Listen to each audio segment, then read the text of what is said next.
autonomia handi bat badute. Eta autonomia azkar horrek laguntzen ditu kolegioko. Frantsesan iraitarekin egiten dut, frantsesez mintzatzen delako, eta gero aski automoak gira euskaraz egiteko gauzak.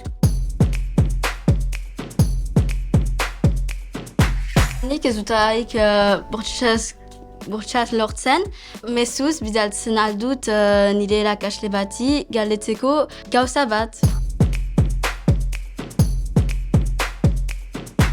Bidaltzen aldituko kalderak edo erakasle dutak balin badituko. Metodologia egiten baita horren bat astero, hor ikasten dute aurrek antolakuntza. Izan daiteke erakasleak buruz buru laguntza gehiago emanik beraz ikasle hori. Ikasle bakoitzak duen mailaren arabera aldatzen alda eta inahala ikasle bakoitzaren izaitetik hurbil izaiten entxatzen gira.